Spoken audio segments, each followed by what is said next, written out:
Kukatpally Begumpet division ముఖ్య కార్యకర్తల సమావేశం పాల్గొన్న MLA Madhavaram Krishnarao, Malkajgiri parliament BRS అభ్యర్థి రాగిడి లక్ష్మారెడ్డి, కార్పొరేటర్ మహేశ్వరి, శ్రీహరి, డివిజన్ అధ్యక్షులు రాజయ్య, సీనియర్ నేతలు, మహిళా యువజన నాయకులు.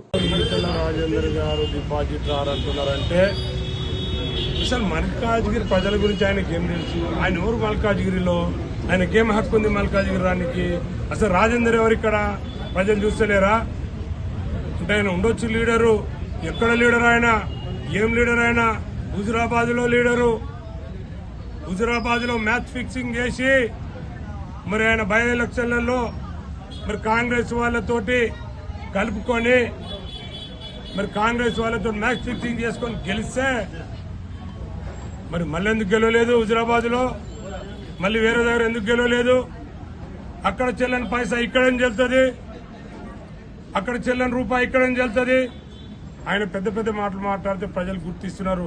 రాజేందర్ గారు, మేము ఒకటే చెప్తున్నాం, రాజకీయాలలో మీరేదో స్టేట్ లో పేరుందనో ఇంకేదో పేరుందనో మీరు అనుకుంటే మరి వేరే ప్రజలు నిన్ను ఎందుకు ఓడగొట్టిరు? అక్కడ ఇక్కడికి ఎందుకు వస్తావు?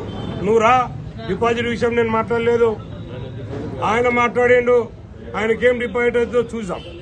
మేము కూడా రెడీ ఉన్నాం, మా కార్యకర్తలు, మా నాయకులు అందరూ రెడీ ఉన్నాం. ప్రజలు తీర్చేందుకు కూడా రెడీ ఉన్నాం. Thank you.